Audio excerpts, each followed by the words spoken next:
Now, let's look at some example question over here. Okay, so I have 1, 2, 3, 4, 5, 6 example for you, and all of these we are going to apply this rule over here. Okay, so let's see how do we solve the first question over here. I have 64 and I'm raising it to the power of 1 over 3 over here. So what should I do? Now remember, when you look at a fractional indices, always focus, all right, look at the denominator, all right? The denominator of the fraction will tell you what root is it. So in this case, I can rewrite this as the cube root. All right, I will rewrite this as a cube root of 64. Okay, so then you can just take your calculator and evaluate this. All right, a cube root of 64 will give you the answer 4 over here. Okay, next one. Okay, very simple question. 81 I raised to the power of 1 over 2. Again, all you need to do is to focus what is the denominator here. All right, so I can rewrite this as a square root. All right, this 2 tells me, 1 over 2 tells me there's a square root. It's a square root of 81. So simplify this, okay, you will know that your answer is a 9. And same thing over here, 1296, I raise it to the power of a quarter. So what does this 1 over 4 tells you? It's going to tell you a fourth root of this one, okay? So we can rewrite that as the fourth root, okay, of 1296, okay? And then you just evaluate this. Now, the thing is, when you want to do this question, you might notice in your calculator, you do not have the function to press the fourth root, all right? Depend on which model you're using. I'm using Casio 570 MS, all right? This type over here. So I'm going to show you how to press the fourth root or any root you want using this calculator. Okay, so to evaluate this, I want the fourth root, okay? So what you're going to do is you will press the number 4 first to show this, all right? You will press the number 4 in your calculator. Okay, press the button, and then you want to press the square root. So how do I press this? Okay, so in your calculator, I will want you to press the shift button and this button over here. Okay, I will want you to press this button. Okay, so you press 4 and then you press shift plus this arrow button. This button will give you this symbol, x root, okay?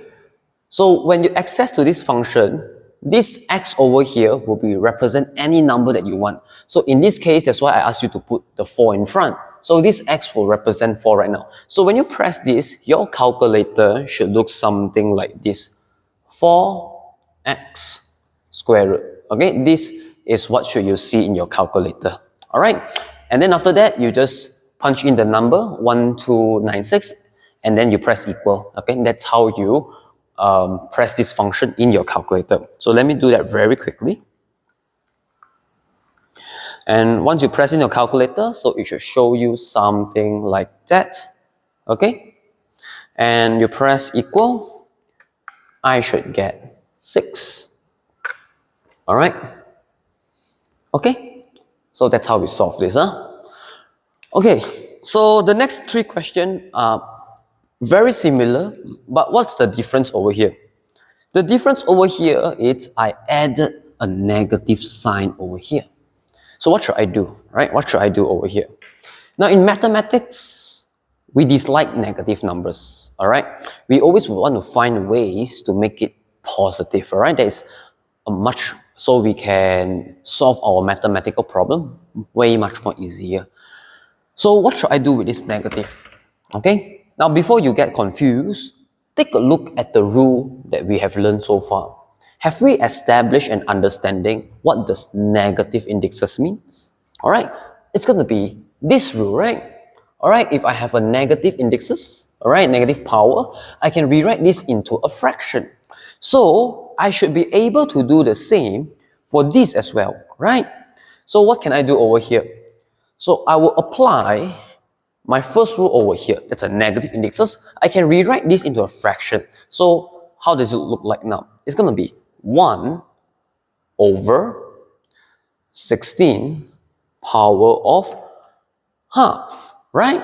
What am I doing is I'm just applying this rule over here, okay? Now with this, I can already solve it because we already established an understanding what does power of half mean. So I can continue over here. This kind of means 1 over, the 1 over 2 tells me that's the square root of 16. And I can simplify this to 1 over 4. That's my answer. And I can do this the same way as these two question over here. So let's start with this one first. Again, I have a negative indexes over here. So what should I do? Rewrite it as a fraction first, okay? Apply the first rule, okay? So I'll rewrite it as a fraction. So I'm going to get 1 over 8 power of 1 over 3. All right? And then we can solve this. The over 3 tells me that's a cube root. All right, the cube root of 8. And when I solve that, I will get 1 over 2.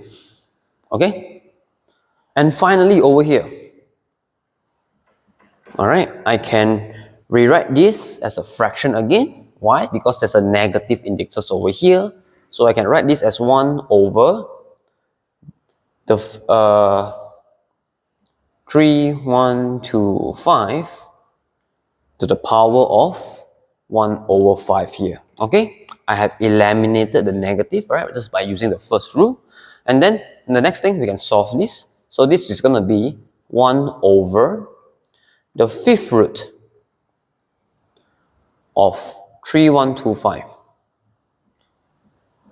Okay, when we solve this, again, we can just use our calculator. We will just do very similar to this. So in this case, we will press the button, the number 5 first, and then we will press shift and this button that will give me this symbol over here, and then you put the number 3125. So you should get something like this. Okay, you should get something like this. Okay, so once you're done, just press equal, and the final answer that I will get it's 5. All right. So these are some of the few examples of how we deal with fractional indexes. Okay, and then I will continue to show you more and more examples so you are familiar with different types of questions regarding fractional indexes. Okay.